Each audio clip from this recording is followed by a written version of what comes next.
오늘 우리에게 주시는 하나님 말씀은 디모데전서 2장 8절에서 15절까지 말씀입니다. 그러므로 각 처에서 남자들이 분노와 다툼이 없이 거룩한 손을 들어 기도하기를 원하노라.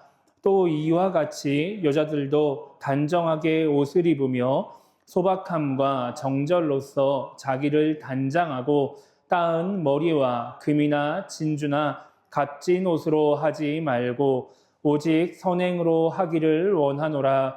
이것이 하나님을 경외한다 하는 자들에게 마땅한 것이니라.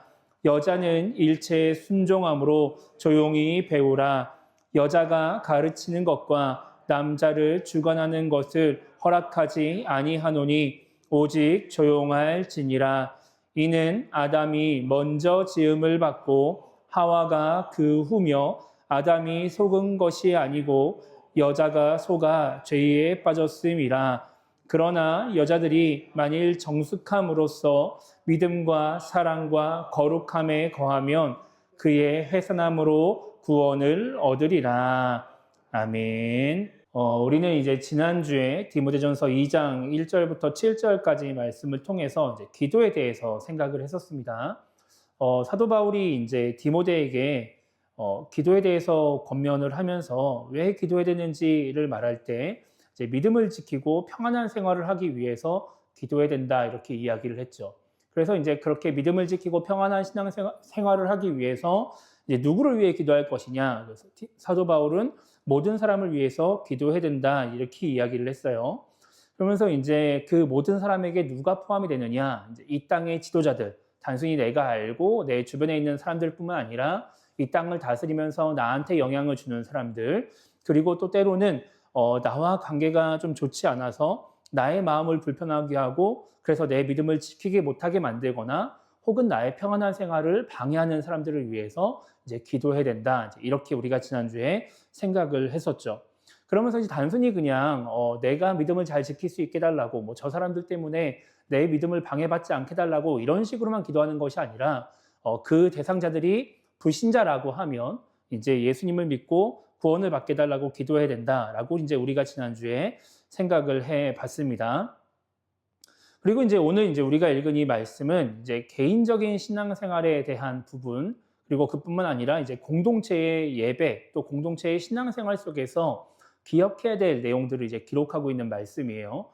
오늘 말씀은 솔직히 좀 논란이 많은 말씀이기도 합니다. 왜냐하면은 요즘 시대랑 좀 맞지 않기 때문에 그래요. 요즘 시대나 아니면은 또 뭔가 하나님이 인간을 바라보시는 그런 관점하고 조금 오늘 말씀이 맞지 않다라고 생각을 해서 이제 이 말씀을 해석할 때 조금 어떤 학자들은 사도 바울을 좀 비판을 하기도 해요. 사도 바울을 이 말씀을 통해서 이제 비판하는 이유 중에 하나는 뭐냐면은 방금 말씀드린 것처럼 뭔가 지금의 시대 관점에서 이 말씀을 살펴보거나 아니면 이제 하나님의 마음을 생각하면서 그러니까 하나님이 일반적으로 남자와 여자를 대하시는 그런 마음을 생각하면서 이 말씀을 보면은 이제 사도 바울을 비판할 거리가 이제 생기기도 하는 거죠. 성경이라고 하는 거는 이제 우리가 어떤 관점으로 읽느냐에 따라서 되게 다양한 해석과 묵상이 가능합니다. 그래서 이제 우리가 뭐 같은 본문으로 설교 말씀을 들어도 여러 목사님들이 다양하게 설교를 할 수가 있는 거죠.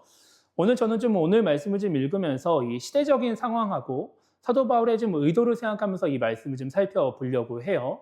그래서 아마 이제 뭐 다른 목사님들의 뭐 이 본문으로 말씀을 들어보신 분들은 좀 내가 알고 있는 거랑 좀 다르네 이러실 수도 있습니다. 뭐 그렇다고 해서 뭔가 막 되게 이단적인 내용을 이야기하고 이런 건 아니니까 그냥 이렇게도 해석할 수 있구나라고 생각하면서 같이 말씀을 함께 살펴보면 좀 좋을 것 같습니다. 오늘 이제 이 말씀을 좀 해석하기 위해서 우리가 두 가지를 먼저 좀 생각을 해보려고 해요. 첫 번째는 이제 사도 바울이 무엇을 중요하게 여겼느냐라고 하는 거예요. 오늘 말씀을 통해서 사도 바울이 중요하게 여긴 것이 무엇이냐라고 하는 거죠. 사도 바울은 이 오늘 말씀을 통해서 교회 공동체를 되게 중요하게 여깁니다. 교회 공동체를 위해서 실은 이 말씀을 하고 있는 거예요. 교회 공동체를 지키기 위해서 또 올바른 교회 공동체를 세우기 위해서 이 말씀을 하고 있는 거죠. 그러면서 이제 사도 바울이 교회 공동체를 제대로 세우기 위해서 오늘 말씀에서 강조하는 게 뭐냐면은 교회의 질서입니다. 그러니까 교회의 질서를 잘 세워야 그래야 올바른 교회 공동체가 세워지고 그렇게 올바른 교회 공동체가 세워져야 우리가 지난주에 생각해 본 것처럼 이제 우리의 믿음을 지키기 위한 신앙생활, 그리고 우리의 평안한 일상생활을 이제 돕는 그런 교회 공동체가 세워질 수 있다라고 보는 것이죠. 그래서 이제 뭐 우리가 이따가 나중에 살펴보겠지만 이 성경에서는 이제 앞에서 디모데전서 2장 1절부터 7절까지 말씀하고 지금 8절에서 15절까지 말씀을 이렇게 동그라미로 해서 이렇게 구분을 하고 있지만 실제 내용을 보면은 이어지는 것을 알 수 있어요. 그래서 8절 보면은 그러므로라고 시작을 하죠. 그러니까 내가 앞에서 이야기한 것이 있으니까 이것 때문에 너희는 이제 이렇게 신앙생활을 해야 돼라고 이야기를 하고 있는 겁니다. 그러니까 사도 바울이 계속해서 앞에서 이야기했던 그 경건, 믿음을 지키기 위한 신앙생활, 그리고 평안한 삶, 이거를 계속해서 강조하면서 그것을 이루기 위해서 교회 공동체 안에서 어떻게 신앙생활을 해야 되는지를 이야기를 하고 있는 것이죠. 만약에 여러분 우리가 믿음을 지키기 위해서 신앙생활을 하고 있는데 교회라고 하는 공동체가 무너지면 여러분 어떻게 될까요? 우리가 이제 코로나 때 한번 경험했지만 교회에 나가지 못하고 내가 신앙생활을 잘 하지 못한다. 그러면 어떻게 될까요? 실제로 코로나 시기에 코로나가 시작되고 나서 몇 달 있다가 이제 교회들 상황들을 이렇게 연구한 그 연구소에서 이렇게 데이터를 발표를 했는데 진짜 평상시에 원래 코로나가 터지기 전에도 뭔가 개인적인 경건 생활, 집에서 성경도 열심히 읽고 기도도 열심히 하고 이런 성도들은 코로나 영향을 별로 안 받았습니다. 그런데 이제 교회에 나와서 예배를 드리는 것이 신앙생활의 전부인 사람들, 아니면 교회에 나와서 예배를 드려야 성경을 읽고 교회 나와야 기도하는 사람들 같은 경우는 이 코로나의 영향을 엄청 많이 받아가지고 내 믿음이 떨어졌다라고 대답을 되게 많이 했었어요. 그러니까 우리의 신앙생활 속에서 이 교회라고 하는 공동체가 되게 큰 역할을 차지하는 것이죠. 그러니까 사도 바울은 이 믿음을 지키기 위해서 교회 공동체가 중요하고 그 교회 공동체를 위해서 교회 질서를 지키는 것이 중요하다. 이제 이렇게 생각을 해서 오늘 말씀을 말하고 있는 거예요. 또 이제 우리가 오늘 말씀을 이해하기 위해서 좀 알아야 될 건 뭐냐면은 이 당시의 시대적인 상황입니다. 구약 성경 시대도 마찬가지였고 신약 성경 시대도 실은 마찬가지였지만 신약 성경 시대는 이 로마라고 하는 나라, 그러니까 이스라엘 지역을 이렇게 식민 지배하고 있는 이 로마라고 하는 나라 그 자체가 되게 강력한 가부장적인 사회였어요. 그러니까 역사학자들에 의하면은 이 로마라고 하는 한 나라가 되게 넓은 지역을 이렇게 식민 지배를 하잖아요, 그죠? 그러면 그 작은 나라가 이제 넓은 식민지를 지배를 하려면은 되게 강력한 통치권이 있어야 되는 거예요. 근데 그 통치권을 어떻게 부여할 것이냐? 이 가부장적인 사회 시스템으로서 통치권을 부여를 하는 것이죠. 그래가지고 이 가장, 그러니까 이 가정의 아버지라고 하는 존재는 어마어마한 권력을 갖고 있었고 그 권력을 법으로 다 인정을 해줍니다. 그래서 이제 그 당시 로마의 이제 그런 법이나 뭐 이런 내용들을 보면은 이 남편이 아내, 자녀, 그리고 뭐 재산, 그리고 이제 뭐 집안의 하인, 노예, 막 이런 모든 것에 대해서 모든 권한을 다 가졌어요. 그 권한이라고 하는 게 단순히 그냥 뭐 밥 차려와 뭐 이런 식의 권한이 아니라 남편이 보기에 아내가 잘못을 한 것 같다. 그러면 아내를 때려도 법적으로 문제가 없었어요. 만약에 아내가 뭐 바람을 폈다, 간음을 했다 그러면은 남편이 그냥 뭐 경찰에 신고하고 이런 거 없이 그냥 바로 죽여도 법적으로는 문제가 없었어요. 심지어는 자녀에 대해서도 막 그런 것들이 있습니다. 자녀에 대해서 뭐 부모가, 아버지가 뭐 돈을 받고 판다든지 뭐 이런 걸 해도 괜찮은 시대가 이 로마 시대였어요. 그만큼 이 남편, 이 남자, 가장의 권한이 어마어마한 시대였던 거죠. 그러다 보니까 그렇게 남자의 권한이 여자보다 훨씬 더 우월하게 여겨지고 있었고 막 그런 시대다 보니까 그 당시 교회를 이끌어가는 지도자를 생각했을 때 교회를 이끌어가는 지도자가 남자였을까요? 여자였을까요? 남자였겠죠. 물론 교회 안에서 여자들이 일을 하지 않은 건 아니에요. 교회에서 여자들이 일을 많이 하긴 했는데 어쨌든 그래도 교회 리더들은 대부분 남자였다는 거죠. 교회 안에서 권위를 가진 사람들은 대부분 남자였다는 거예요. 그거는 어쩔 수가 없는 거죠. 그러다 보니까 이 오늘 말씀에 대해서 우리가 읽을 때 뭔가 남자, 여자, 막 되게 남자는 되게 뭐 막 위대하고 뭐 여자는 되게 막 별거 아닌 것처럼 생각하는 것 같다. 왜 이런 말이 나오느냐? 시대적인 배경이 어느 정도 포함되어 있다라고 보는 것이죠. 그래서 이제 오늘 말씀에서 실은 이 남자라고 하는 말씀이 나오는 것들도 어찌 보면은 단순히 그냥 남자라고만 이해하는 것이 아니라 이 당시 에베소 교회에 아니면 초대교회의 뭐 지도자 혹은 권위 있는 사람이라고 바꿔서 생각을 해도 크게 문제가 없다라고 할 만큼 이제 우리가 오늘 말씀을 읽을 때 이 시대적인 배경을 이해하고 보면은 좀 좋을 것 같습니다. 자, 그래서 어쨌든지 간에 이러한 시대적인 배경과 또 교회 공동체, 교회의 질서를 강조하는 이 사도 바울의 마음이 이 말씀에 녹아져 있는데 오늘 8절 말씀 보면 이렇게 말씀을 하고 있어요. 남자들에게 하는 말씀인데 그러므로 각 처에서 남자들이 분노와 다툼이 없이 거룩한 손을 들어 기도하기를 원하노라 이렇게 말씀하고 있죠. 그냥 사도 바울이 되게 쉽게 그냥 말을 해도 괜찮아요. 그냥 남자들한테 야 너희가 어디에 있든지 열심히 기도해라 이렇게 말을 해도 괜찮은데 사족을 달아요. 뭐라고 달죠? 분노와 다툼 없이 라고 달죠. 이 말씀 속에서 우리가 알 수 있는 건 뭐냐면은 남자들이 분노와 다툼이 있었다는 거예요. 교회의 지도자들이 분노와 다툼이 있었다는 것이죠. 어디에서요? 교회에서요. 왜 이런 일이 생기느냐 생각해 보면 그래요. 여러분 우리가 예전에도 한번 살펴봤지만 많은 사람들이 모여서 신앙생활을 하고 같이 교회라는 공동체를 이루어 가다 보면 각자가 생각하는 게 다를 수 있죠. 다르단 말이에요.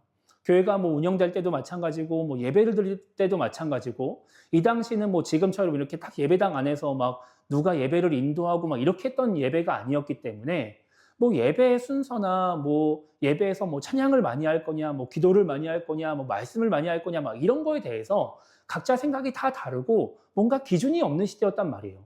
그러다 보니까 나는 찬양을 되게 많이 하고 싶어. 근데 왜 찬양을 조금밖에 안 하지? 뭐 이런 불만이 생길 수가 있는 거죠. 근데 그 불만을 누가 갖느냐? 남자들이 갖는 거예요. 근데 이 남자들이 뭐 하는 사람이에요? 자기 집에서는 가장이란 말이죠. 우리 집에서는 내가 왕이에요.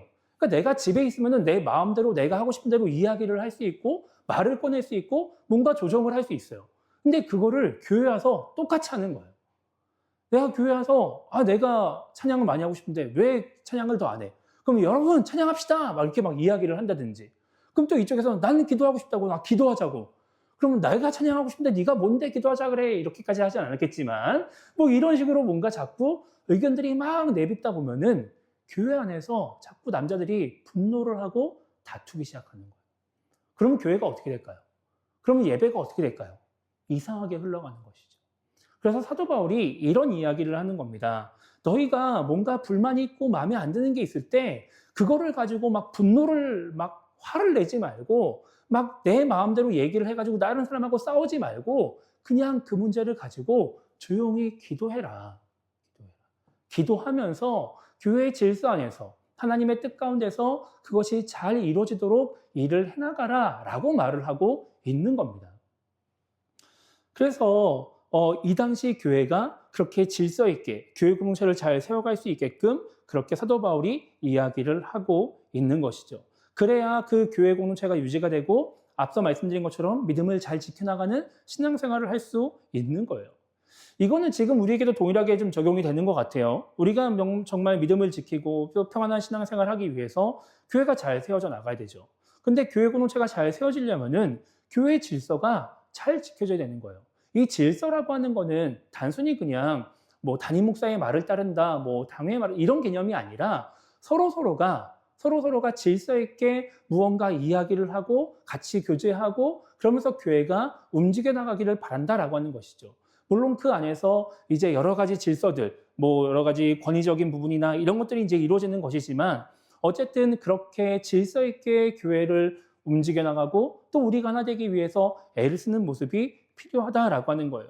그래서 뭔가 우리가 생각이 다를 수 있고 또 뭔가 마음에 들지 않는 부분들이 있을 수 있지만 그에 대해서 뭔가 의견을 내고 또 의견을 받아들이고 뭔가 교회가 그것을 해나가는 과정 또한 질서 안에서 해야 잡음이 생기지 않고 교회 공동체가 잘 세워져 간다라고 하는 것이죠. 우리도 마찬가지입니다. 우리도 뭔가 나와 다른 부분들 혹은 내 마음에 들지 않는 부분들을 바라보면은 분노가 생길 수 있죠. 다툴 수 있습니다. 그때 이 말씀을 생각하면서 우리도 분노하거나 다투기보다는 기도하면서 하나님의 은혜를 구하며 질서 있게 일들을 해나갈 때 교회 공동체가 잘 세워져 나가는 것이죠. 자, 그리고 나서 이제 9절부터 이제 10절까지 말씀 보면은 여자에 대해서 이야기를 하는데 이렇게 이야기를 해요. 또 이와 같이 여자들도 단정하게 옷을 입으며 소박함과 정절로서 자기를 단장하고 따은 머리와 금이나 진주나 값진 옷으로 하지 말고 오직 선행으로 하기를 원하노라. 이것이 하나님을 경외한다 하는 자들에게 마땅한 것이니라. 이렇게 말씀하고 있죠. 사도 바울이 여자들에게 요구하는 게 뭐냐면은 단정해라. 소박한 옷차림으로 교회를 와라. 예배에 참석해라 라고 하는 거예요.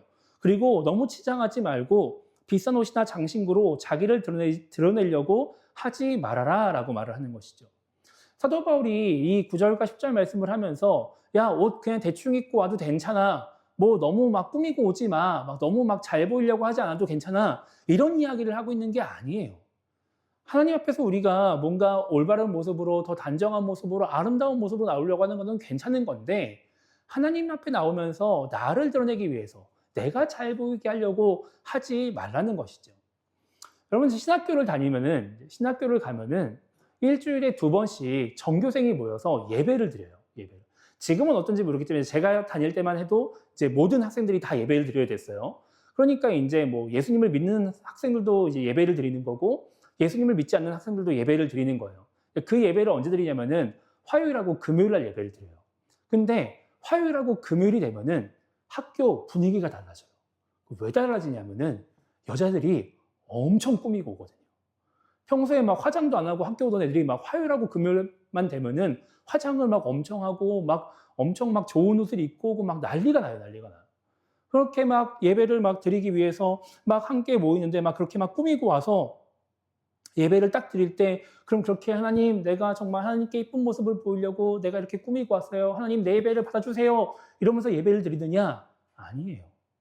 교회를 다니지 않는 학생들은 예배를 잘 드리지 않아요. 그럼 왜 그들이 꾸미고 왔느냐? 그냥 모든 학생들이 다 모이니까 이뻐 보이고 싶은 거예요. 그냥 내가 잘나 보이고 싶은 거예요. 그래서 그냥 전교생이 모이는 그 예배 시간이 되면은 그렇게 꾸미고들 오는 거죠. 하나님 때문에 꾸미는 게 아니라 나 때문에 꾸미는 거예요. 나를 드러내기 위해서. 그렇게 꾸며서 예배에 나오는 것이죠. 사도 바울이 지금 이야기하고 있는 게 그런 거예요. 뭔가 하나님을 생각하고 예배를 생각해서 뭐 교회를 생각해서 내가 아름다운 모습으로 나아가려고 하는 게 아니라 나 드러내고 나 자랑하고 뭔가 나 칭찬받으려고 그렇게 꾸미는 것 하지 말라는 거죠. 진짜 하나님을 경외한다면 그렇게 꾸미지 말고 단정한 모습으로 하나님을 생각하며 예배로 나와라. 이렇게 말을 하고 있는 거예요. 그렇게 예배를 해야 진짜 나의 믿음을 위해서 올바르게 신앙생활하는 신앙인이 될 수 있다라고 말을 하는 것이죠. 그렇게 하나님을 생각하는 사람이 교회에 나와야 그래야 진짜 하나님의 뜻 가운데에 교회를 세우는 교회의 질서를 지키는 신앙인이 될 수 있기 때문에 이런 말을 하고 있는 겁니다. 그리고 나서 이제 마지막에 보면은 11절부터 말씀 보면은 진짜 지금 우리가 듣기에 되게 위험한 말들을 많이 하게 되는 것이죠. 11절부터 14절까지 말씀 보면 이렇게 말씀하고 있어요. 여자는 일체의 순종함으로 조용히 배우라. 여자가 가르치는 것과 남자를 주관하는 것을 허락하지 아니하노니 오직 조용할지니라. 이는 아담이 먼저 지음을 받고 하와가 그 후며 아담이 속은 것이 아니고 여자가 속아 죄에 빠졌습니다. 이렇게 말씀하고 있죠. 사도 바울이 지금 여자에게 뭐라고 말하고 있느냐? 순종함으로 조용히 배워라 라고 말을 해요. 그러면서 오직 조용해라, 조용히 배우고 조용해라 이렇게 말을 하고 있어요.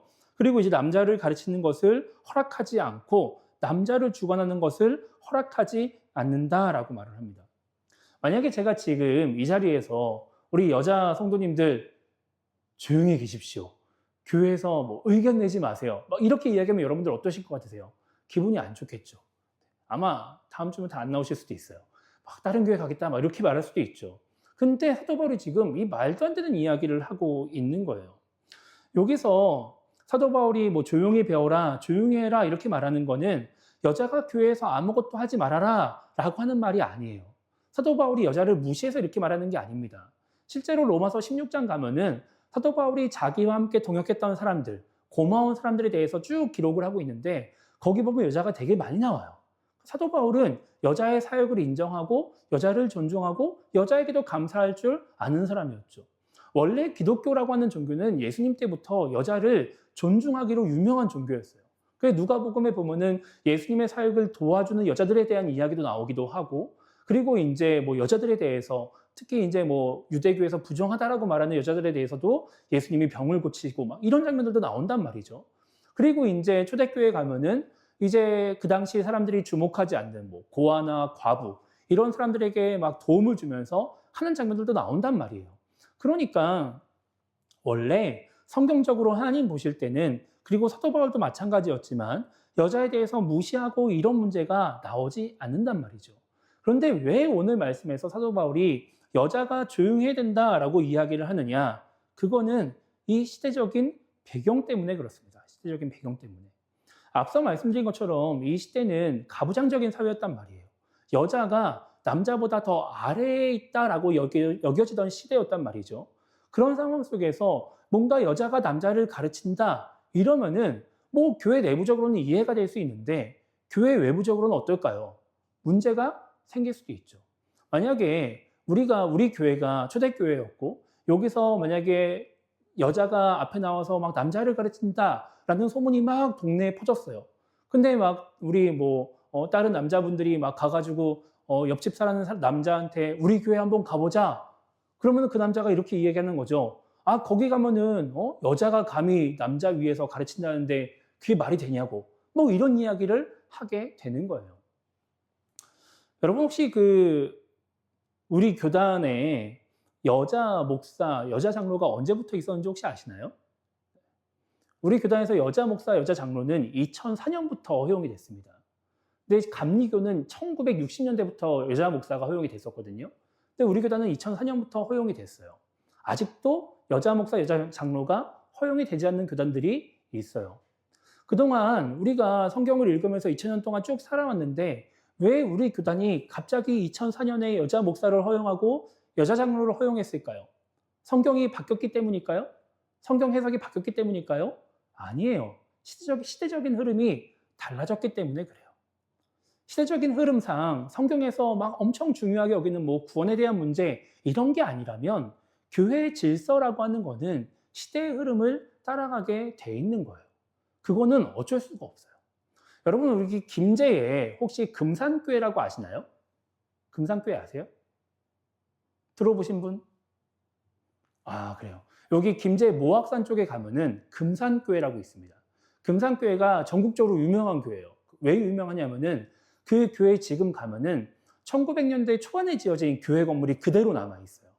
근데 그때 그 건물이 어떻게 돼 있냐면은 지금처럼 이렇게 딱 네모나게 돼 있어가지고 함께 예배를 드리는 공간으로 돼 있는 게 아니라 이렇게 기역자 모양으로 이렇게 돼 있어요. 교회 건물이. 그래서 이렇게 기역자 모양이 꺾이는 요 부분에 모서리 부분에 강대상이 있고 이렇게 이쪽 라인 하나, 이쪽 라인 하나 이렇게 성도들이 앉아서 예배를 드리는 거예요. 여러분 이 교회가 왜 이렇게 기역자로 지어졌는지 아시나요 혹시? 네? 네? 네, 맞아요. 남자 여자를 구분하기 위해서 지었어요. 그래서 그 교회를 가보면은 이렇게 딱 기역자로 지어져 있는데 요 끝에 양쪽 끝에 쪽에 문이 있어가지고 이쪽으로 남자들이 이쪽으로 여자들이 이렇게 들어가게 돼 있습니다. 그래서 딱 강대상에 서 있으면은 이쪽도 보이고 이쪽도 보여요. 서로는 못 보고. 그러면은 이제 강대상 기준으로 오른쪽에 누가 앉냐면 남자가 앉아요. 그리고 왼쪽에 여자가 앉아요. 자, 그런데 교회가 똑같이 기역자로 해가지고 양쪽이 다 똑같이 오른쪽 왼쪽에 똑같은 길이로 딱 지어져 있는 게 아니라 오른쪽이 길고 왼쪽이 짧아요.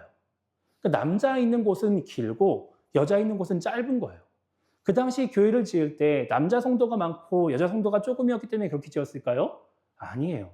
여자 성도가 더 많았어요. 그런데 그 시대적으로 남자가 더 우월한 존재로 가부장적인 사회를 살다 보니까 남자 있는 쪽은 편하게 앉으라고 길게 만들고 여자 있는 쪽은 짧게 만드는 거예요.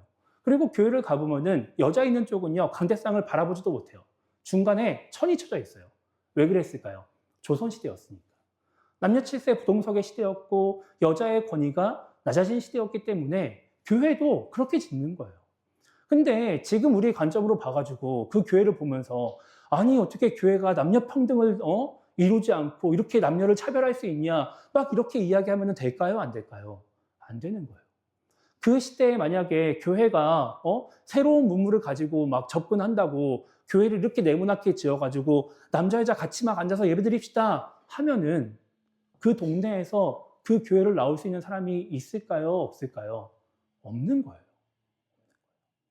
그게 구원하고 직접적인 문제가 있는 건 아니어도 그냥 그 시대 속에서 교회 공동체를 세우는 방법이라고 한다면은 그게 질서가 될 수 있는 것이죠.